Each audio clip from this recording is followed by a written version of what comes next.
नमस्कार friend, welcome to our YouTube channel. अगली खबर निकल कर आ रही है इंडिया से। Organic farming milestone. बावनवास कारण कर राज्य की पहली पंचायत बन गई है जिससे पूरी तरह से ऑर्गेनिक सर्टिफाइड किया गया है। इस कम्युनिटी ने ड्रिवन आंदोलन में मिट्टी के खराब होने की समस्या को सफलतापूर्वक हल किया है और प्रीमियम ऑर्गेनिक प्रोडक्ट को अच्छी पहचान दी है। इसके वजह से क्या हुआ, उस कम्युनिटी में ज़्यादा इनकम सोर्स बढ़ गए और उनके प्रोडक्ट को अच्छी प्राइस मिली। अगली खबर निकल कर आ रही है उत्तराखंड से। ग्राउंड वाटर बचाने के लिए एक बड़े कदम के तहत उत्तराखंड के फूड बाउल उधम सिंह नगर के अधिकारियों ने 1 फरवरी से 30 अप्रैल तक 2026 तक गर्मियों में धान की खेती पर यानी कि राइस के प्रोडक्शन पर क्रॉप कल्टीवेशन पर रोक लगाई है।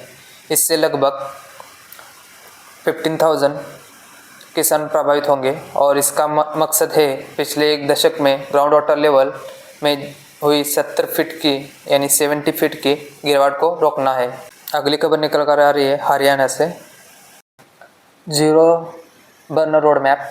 हरियाणा ने 2026-27 सीजन तक गेहूं के पराली जलाने को खत्म करने के लिए एक बड़ा प्लान पेश किया है। इस राज्य माइक्रो लेवल सैटेलाइट ट्रैकिंग और रेड एंट्री कानून पेनल्टी लागू करने का तय किया है। जैसे कि जो फार्मर नियम तोड़ेंगे उसको 2 सीजन तक सरकारी मंडियों में फसल बेचने से बैन किया जाएगा। इस वजह से क्या हो जाएगा, जो पोल्यूशन दिखेगा सिटी में वो कम होने की संभावना देखी जा सकती है।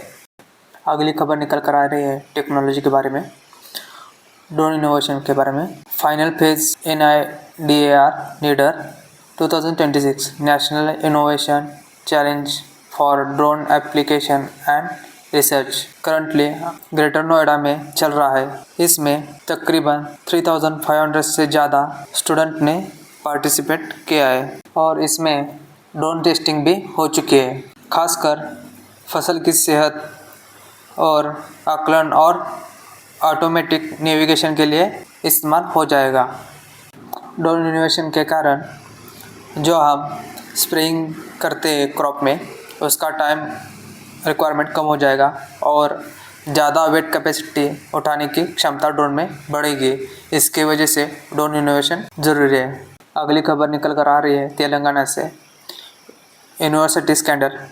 Professor Jaishankar Telangana agriculture university PGTAU ने एक बड़े पेपर लीक घोटाले के बाद 30 एग्रीकल्चर एक्सटेंशन अधिकारियों को सस्पेंड कर दिया है, जो शायद लगभग 1 दशक से चल रहा था।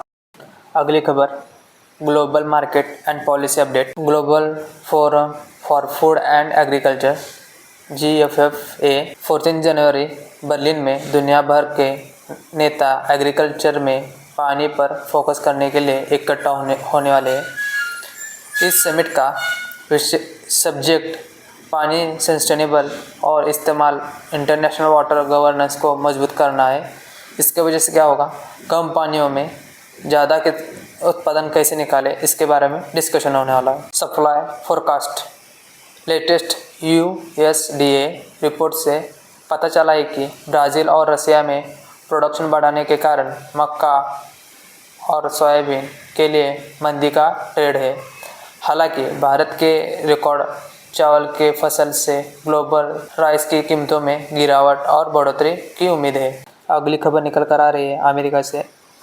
Live stock beef market report के अनुसार USA sure end to trading cattle high consumer prices in winter season. Bulls add by retest for support level in cattle futures, जिससे मवेशियों फ्यूचर से रिपोर्टर के लिए। अगली खबर निकल कर आ रही है farming support and incentive oil seed production. Sindh में सरकार ने स्थानीय तेल उत्पादकों को बढ़ावा देने के लिए सनफ्लावर और कैनोला की फसल उगाने वाले किसानों को जिनके पास 1 से लेकर 20 एकड़ ज़मीन है, उनको प्रति एकड़ 5,000 रुपये वित्तीय सहायता देने की घोषणा की है।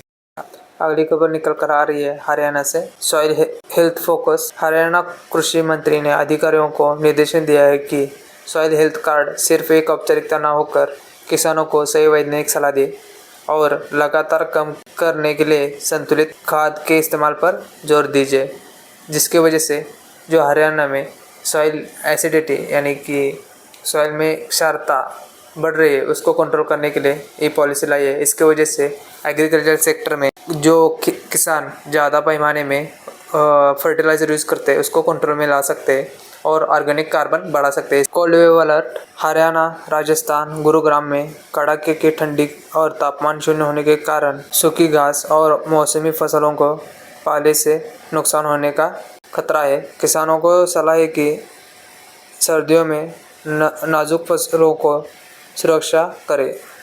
अगली खबर निकल कर आ रही है इंडिया से। Indus food 2026। केंद्रीय मंत्री चिराग पासवान ने ग्रेटर नोएडा में इंडस फूड 2026 ट्रेड शो का उद्घाटन किया।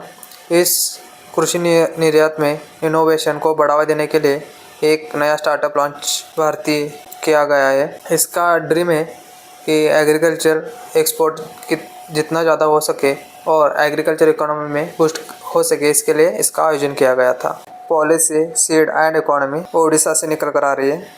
Odisha state seeds corporation OSSC ने किसानों के दरवाजे तक ज़्यादा पैदावार देने वाले और बायो फोर्टिफाइड धान के बीज सीधे पहुंचाने के लिए मोबाइल डिलीवरी सिस्टम प्रस्ताव दिया है, जिसका मकसद है सहमत चावल की किस्मों का उत्पादन बढ़ा जाए, जिसके वजह से क्या होगा, किसानों को अच्छी तरीके से हाई क्वालिटी के सीड्स सीधा डोर पर प्राप्त हो जाएंगे और किसानों का कोई नुकसान ना हो इसकी जिम्मेदारी गवर्नमेंट लेगी। इसकी वजह से क्या होगा, अच्छी फसल आएगी और प्रोडक्शन में बढ़ोतरी पाई जाएगी। अगली खबर निकल कर आ रही है इंडियन गवर्नमेंट से। जल जीवन मिशन बजट कट। संशोधित अनुमान में जल जीवन मिशन ग्रामीण नल जल योजना के खर्च में 60% की कटौती हो सकती है, जिससे दूर दराज ग्रामीण विलेज एरिया में सिंचाई पानी की उपलब्धता पर असर पड़ सकता है। अगली खबर लीगल MSP गारंटी के बारे में। संयुक्त किसान मोर्चा SKM गैर राजनीतिक ने सुप्रीम कोर्ट द्वारा गठित एक पैनल से सभी 22 फसलों के लिए यानी कि 22 क्रॉप के लिए न्यूनतम समर्थक मूल्य MSP कानूनी गारंटी की सिफारिश करने का आग्रह किया है, ताकि किसानों की आत्महत्या और वित्तीय संकट को रोका जा सके। इस 22 क्रॉप में कौन कौन से क्रॉप है देखेंगे हम। आप MSP के अंडर 22 क्रॉप है, जिसमें खरीफ यानी कि मानसून और रबी यानी कि विंटर और कुछ कमर्शियल क्रॉप है। यहाँ देख सकते हैं आप। सीरियल्स में 7 यानी कि 7 क्रॉप है, जैसे कि पैडी, वीट, मेज, sorghum, जवार, पैरेलल मिलेट मतलब बाजरा, बार्ली एंड फिंगर मिलेट यानी कि रागी। और पल्सेस क्रॉप में 5 है, जैसे कि चिकपी यानी कि ग्राम, पिगनपी यानी कि तूर या अरहा, और मूग, उड़द और लेंटिल यानी कि मसूर दाल। और ऑयल सीड में 7 क्रॉप है, जैसे कि groundnut, rapid seed, mustard, soybean, sesamum, sunflower, safflower और नाइजीरिया सीड्स। और कमर्शियल क्रॉप में 2 है, रॉ जूट और कोपरा, और एक कॉटन, एक रॉ कॉटन में आ जाता है। Sugar cane the 23rd crop. Technically sugar cane is not under MSP, but government buy fair FRP यानी sugar mills are legally bonded by farmers. यानी कि शुगर केन 22 क्रॉप में नहीं आता है, बट FRP के अंडर वो लाया गया है। अगली खबर निकल कर आ रही है उत्तराखंड से। Economic impact in disaster. एक रिपोर्ट के अनुमान से 2025-26 में बाढ़ और हिमालय स्खलन के कारण उत्तराखंड में 50,100 करोड़ से ज़्यादा भारी नुकसान हुआ है, जिससे राज्य के कृषि, बुनियादी ढांचे और सामाजिक क्षेत्रों पर काफ़ी असर पड़ा है। वीडियो अच्छा लगा तो लाइक शेयर सब्सक्राइब करना ना भूले। धन्यवाद दोस्तों।